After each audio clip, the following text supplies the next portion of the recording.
Hi, my name is David Schomer, and I want to welcome you to my second espresso training video. The first time out, we took a good look at cafe latte art. Milk texturing, steaming, pouring a beautiful cafe latte. This time, we're going to look closely at the techniques of the barista. Exactly what are we doing on the bar to make the espresso sweet while we work? Before we get started, it's useful to know a little bit about the background. How did we gather this information? In 1988, I started a business with my wife and business partner, Geneva Sullivan. We started as one espresso cart on the corner of Broadway and Thomas. But I was kind of interested in doing a good cup, and I knew that I could not learn much in the United States. I'd always read that the espresso in northern Italy was the sweetest in the world. So off I went. I had two research trips in 1989 and 1991. I sampled espresso, interviewed baristas, and took a lot of photographs from Naples through Trieste, probably 400 different espresso bars. And I felt like I was getting a pretty good sense of what northern Italian espresso could be, what the roasts looked like from city to city. But the espresso that I found there, at best, was inoffensive and smooth, always thick. But to my uneducated palate, it simply lacked one thing: coffee flavor. I just wanted coffee to taste exactly like fresh ground coffee smells, and I still do. So I came back and sort of developed my mission statement to research and develop each factor affecting espresso coffee until I could improve that and go on to the next factor and improve that. And after 9 years, what's astonishing to me is that we've made our greatest progress only in the final year by isolating brewing water temperature as the final factor to control, to make espresso that looks like the espresso you're looking at now. Really, it's only during the last year, as we became closer and closer to a perfectly repeatable brewing water temperature, that we saw this beautiful red-brown color emerge throughout the entire espresso brewing cycle. We have a flavor, a butter caramel in the finish of the coffee that we never had before this year, and we have a roasty nuttiness that balances with that. Really, we're very close to tasting a coffee that's just as good as the ground coffee smells. But to achieve a result like this is highly technical. So I want to describe exactly what you're going to learn in this video today. We're going to look at the dosing technique, which for me is defined as grinding the coffee, transporting it into the coffee brewing basket, measuring it repeatably, perfectly, and distributing it for packing. Of course, we're going to look at packing technique. Ergonometrically, what does your hand look like when it's perfect and you won't get an occupational injury? We're going to look at what's best for the coffee. Moving into extraction rate, we're going to look at the way the coffee looks when it's at its peak flavor. How does it come out of the machine? Where does your shot cutoff point get? And this is a very sensitive decision each barista makes with each shot. We're going to move right into adjusting the grind. Changing the grind is the way that you change your extraction rate. After that, we'll look at machine cleaning techniques. What am I doing on the bar to keep the machine clean as I work, and how do I put my machine to bed at night? Finally, temperature surfing. We're going to look at how you manipulate an espresso machine as you work to narrow the range of brewing water temperature variation. So let's take a look. Go to the espresso machine. Espresso dosing, leveling technique.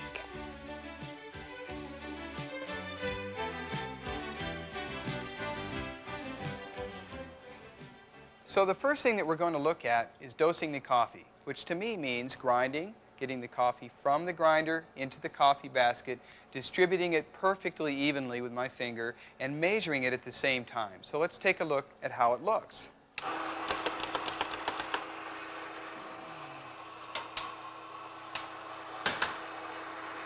Very important to dry the basket. We'll cover that more in packing. I'm making every effort to grind just the coffee that I need. Bringing it out of the coffee grinder. Now, I'm very carefully leveling. This is called the leveling technique for a reason. Then I'm going to carve a little bit out, and we'll show you this close-up too. Very good. Making a perfectly distributed and perfectly measured dose every time by eye, by leveling it. I'm going to pack carefully. Okay, here's a trick you can do with any machine in the world. Take the dry packed coffee in your portafilter, put it into your group head tightly, as if you were going to brew it. Now before brewing, just take it out. Look at it and see if the dry coffee has been impacted by the underside of the screen or the dispersion screw. If it has, you're using too much coffee. And I'll tell you why. Ground coffee expands during brewing. During this process of extracting the flavor oils, the coffee is swelling up. It needs room to swell up. If it is crushed against the screen, you don't have an even dispersion of hot water across the top. So you need a little room for the crema to develop and the coffee to expand. When you're done brewing the shot, take a look and see up underneath if the coffee has crushed onto the screen, the wet coffee now. Also, if your wet coffee is contacting your screen, you're probably using a little bit too much coffee. So here is a diagram showing a coffee basket with loose ground coffee fresh from the grinder. Grinding by the cup is the only way to preserve all of coffee's aromas. So I have to figure out a way to measure and level out this coffee. Here's how it looks in practice. I'm going back and forth, a gentle motion with my finger, to measure the coffee with reference to the sides of the basket and to create a perfect bowl shape in the top, which accents adhesion to the sides of the basket when I pack it. Here's how the coffee looks just before packing. Back to the diagram, we see the slight bowl shape, and more importantly, we see that the distribution, the coffee's perfectly even. There's no density difference from left to right to prepare for packing. After packing, when the pressurized hot water is forced onto it at 125 pounds of pressure, it doesn't have any choice but to ooze through evenly, pulling out all of the flavors and aromas. If the barista is hasty while distributing the coffee and levels the coffee from left to right as the arrow indicates, the density will be different before packing. It's the back and forth motion that assures a perfectly even density before packing. So, in this case, after packing, although it looks good to the human eye, the water knows the difference. The pressurized water takes a path of least resistance. So, the coffee on the right-hand side of your screen never contributes flavor to the cup. The coffee on the left is over-extracted, leading to a thin and bitter coffee. Espresso packing technique. So the next thing that we'll look at in detail is espresso packing technique. And I tell you, there's a lot of hidden finesse. I can have experienced baristas next to my newcomers. It looks like they're doing the exact same thing with the packer, but the coffee knows the difference. I can tell you, the newcomer's coffee will be white and thin within about a half an ounce. The experienced guy's getting a full 2 ounces of the red-brown crema that you've seen. The difference is in levelness and the details of how they're holding and operating their packer. We'll look at some of that in close-up detail. But first I want to show you the grip, the ergonometrics of the situation. How can you pack coffee with 30 or 40 pounds on your packer day in, day out, making hundreds of shots without carpal tunnel syndrome or any other problems? I tell you, there's only one grip that we've seen in 9 years that works, and this is it. The elbow, the wrist, and the packer form one perfect line of force. I can do this. My great baristas, Lisa Parsons, Amy Vanderbeck, have been doing this exact same procedure for years and years, hundreds of shots a day, without any tendon problems. It's because the fingers are partially supporting the packer's hitting the meat part of my hand, it's not supported by my wrist. This is wrong. Anything like this is wrong. You can't get away with any grip over time except this. So that's what's good for the human body. Now let's take a close look at packing technique in terms of coffee quality. The first thing you see me doing is to dry the basket. We do this with each and every shot before we pack it. The reason is to accent the adhesion between the packed coffee and the basket. Basically, if the basket is wet, water likes to go where water already is, and water pressure will leak around your coffee. After distribution, you see me coming in, I'm being exactly level. I pack, I twist to release the packer, I tap lightly, I pack again with 40 pounds force, I twist with about 20 to prepare the coffee to offer an even resistance to hot pressurized brewing water. So the first time that my packer contacts the coffee, I am not pushing down with 40 pounds of force. I am more concerned with being extremely level so that I don't disturb the even distribution that I've set up already. Then I'm going to twist to release the packer from the top of the coffee without pulling up a chunk. I tap to dislodge loose coffee from the side of the basket. One caution, if I tap too hard or excessively, I can break the seal between the coffee and the side of the basket, so tap with just the force that you need to dislodge loose coffee from the side of the basket. Then I pack again, applying the full 40 pounds straight down. I polish by twisting my packer, but I'm using less pressure, 15 to 20 pounds. Here's what it looks like on a scale. Pack with 40, polish with 20. Now, the reason that I'm packing with 40 pounds is because if I pack softly and my water hits the top of the coffee with 125 pounds of force, it can literally blast a pit in it, creating a path of least resistance, and that means thin and bitter espresso coffee coming out the bottom.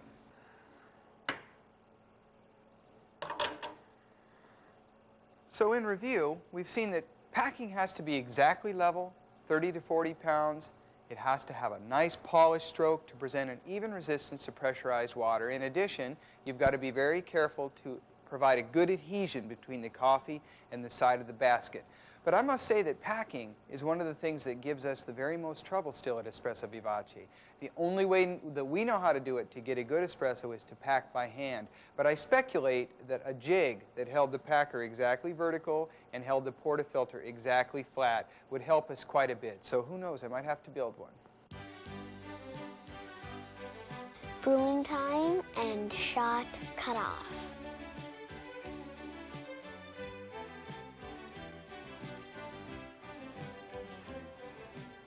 In making espresso, we're very concerned with the rate of water flow through the packed coffee. This corresponds to roughly a 25-second pour to get to your target volume, whatever it may be. In the traditions of Italy, ristretto, restricted pour, you're looking at a double shot being maybe 1 3/4 ounces. You're adjusting your grind to get there in 25 to 30 seconds. But you train your barista not to stare at a watch. You train them to watch their coffee. They're looking for that silky, hanging pour. So this indicates that they're getting most of the flavor, leaving behind the compounds that don't taste so good. It is a matter of experience.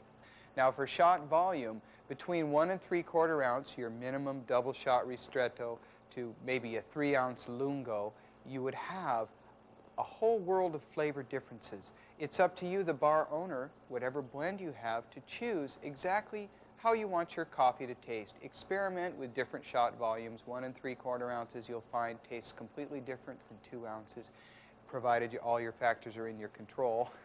And so you experiment with this, but you train your baristas to be very diligent, watch the pour, control the pour by adjusting the grind.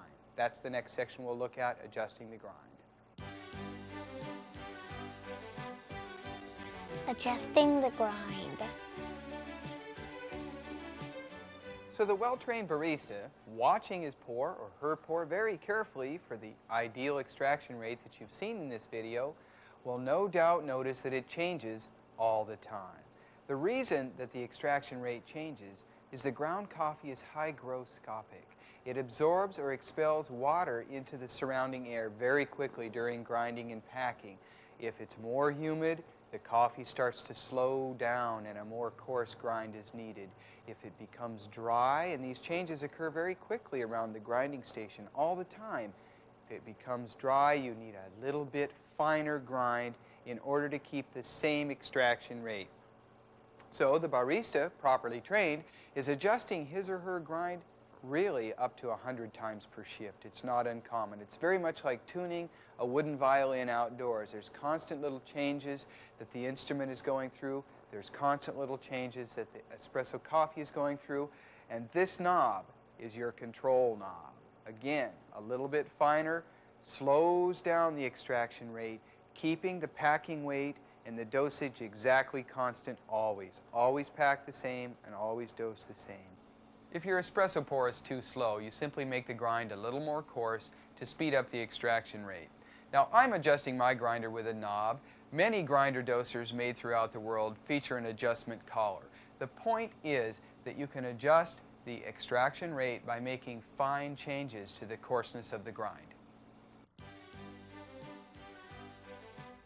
Machine cleaning techniques. Espresso machines have a valve behind the group head so that when you take the portafilter out, you don't spray coffee filth all over the bar. It's very logical. But this valve, as it releases the pressure built up from brewing, also takes coffee oils back up inside of the brew head with it.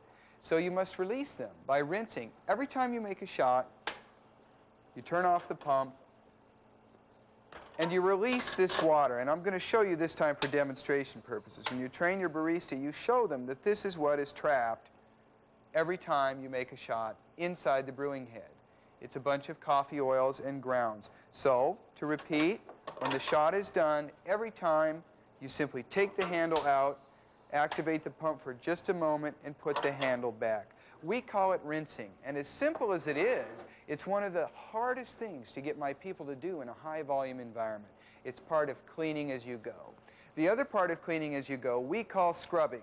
On top of every espresso machine at Vivace, we have a bunch of these little green scrubbers. They're used about every hour. We pop the basket out. You'll get tough hands doing this job.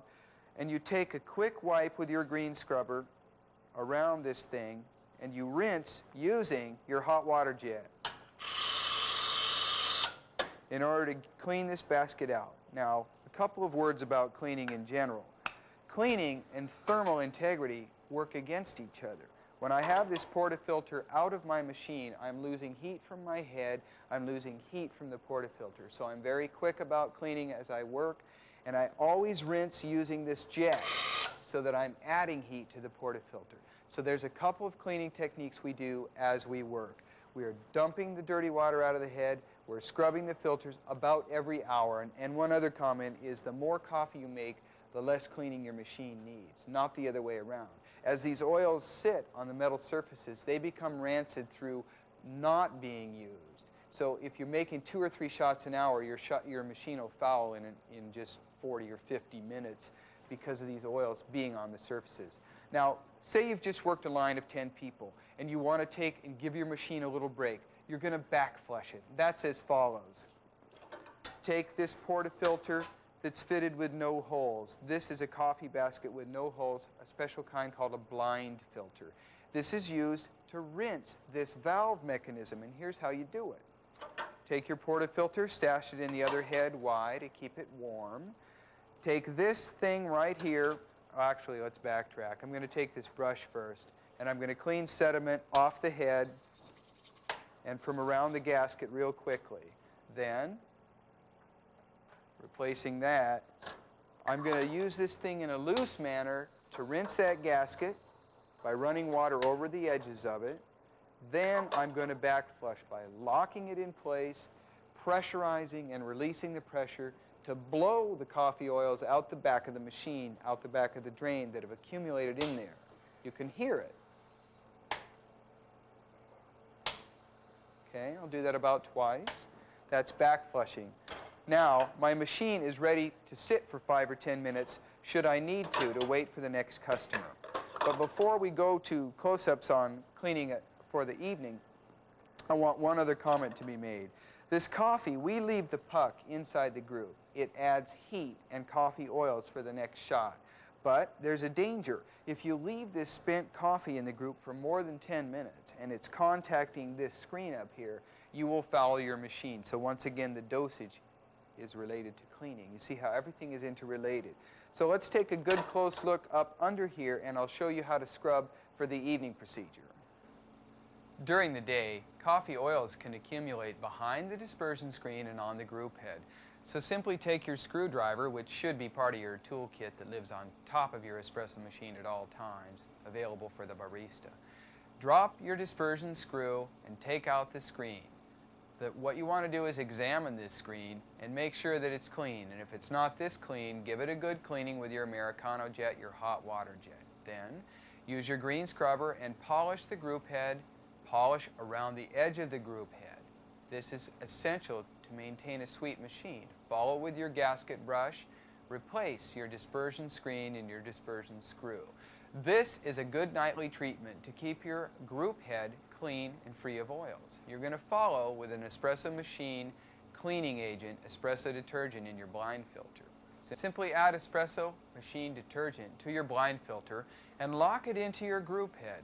Activate the pump to begin the wash cycle. Now, each espresso machine detergent and espresso machine may act a little bit different. Consult the manufacturer of the machine on cleaning procedures. Find out about the espresso machine detergent that you're using. After the wash cycle is complete, make sure you get a good rinse. What we do is to rock the switch back and forth 5 or 6 times without the portafilter in place till we see the water run clear. We will back flush 5 or 6 times with the blind filter and repeat the rinsing procedure until the water runs clear. Finally, to clean your portafilters, soak them overnight in a solution of espresso machine detergent and hot water. Remove the coffee basket and make sure the handle doesn't go beneath the level of the foam.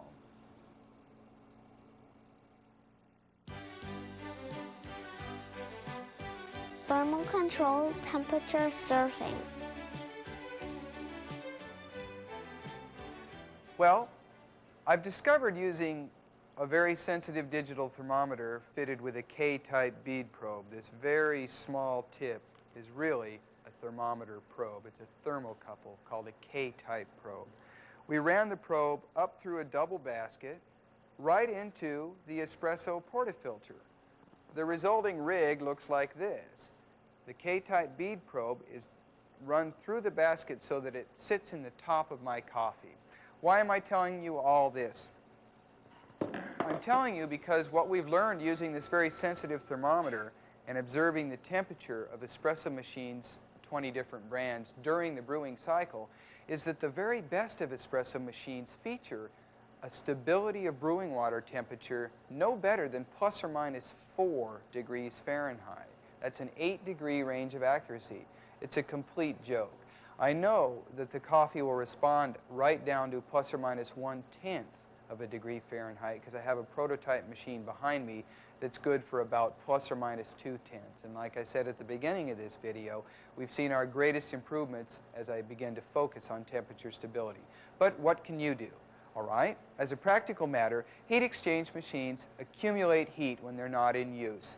A dedicated boiler machine may cool down when it's not in use. In either case, all espresso machines, commercial espresso machines, are designed to give you the best temperature stability when they're in continuous use. They like to be used. They like to make shot after shot, and then they narrow their own range, and they have a fairly repeatable performance, but still no better than plus or minus 4. So how can you trick your machine into better performance? It's simple. If it's been sitting for a while and you haven't made coffee for a few minutes, force about 2 ounces of hot water over the old coffee as you grind and prepare to make a new shot. This will loosen up some coffee oils and it'll add heat to the portafilter. But most importantly, it'll trick the machine into thinking it's making coffee. So you're doing this while you're grinding. Then, as you take your portafilter out, you do another very small pulse. We call this temperature surfing. You go over, you get your coffee, you pack it, you bring it back. Now, just before you put it in, one more small pulse, about 2 ounces. Then you make your shot. So to repeat, you're trying to make the machine, trick the machine into thinking it's making more shots than it is. The whole thing stabilizes in brewing water temperature if it's making coffee continuously. There's a lot of reasons why, none of which I'm going to go into in the scope of a short video. But put this thing in there just before you put it in. I mean, you activate the pump, then put it in as close to that, fire it off, and brew your shot as quickly as possible. We call it temperature surfing. This way, a heat exchange machine cools down a little bit. A dedicated boiler might come up towards its target temperature. It's a very important technique in order to achieve sweet espresso coffee. In my opinion, when espresso machine engineers can build us a machine that will hold the brewing water temperature stable to 1/10 of a degree Fahrenheit for each and every espresso that we make, humanity's 5-century quest to capture all of the aromas of roasted coffee in a cup will be over. So what we have learned in our 9th year of research at Espresso Vivace is just how sensitive espresso coffee is to any variation in the brewing water temperature. So for this reason, we leave our portafilters always locked into our group head. When we make our coffee, we grind, and we're quick about it. We get it out, we get the coffee packed and back in as quickly and efficiently as possible. In addition, any ceramics that we use to serve our customers, we preheat by using this jet. in general, anything that you can do to keep the espresso in its ground or its liquid form as close to the brewing temperature as possible will aid you in creating a sweet coffee. So to succeed, to really make a sweet espresso coffee, I want to remind you before I let you go that there's a lot more to it than the techniques of the barista that you have seen. If your machines are out of adjustment or you've got stale coffee or other problems, it doesn't matter how well you pack, you're not going to get a sweet coffee. So I have written a little book, Espresso Coffee, Professional Techniques, that provides abundant detail. And I thank you very much for listening tonight, and I wish you the best of luck in your own aromatic pursuits.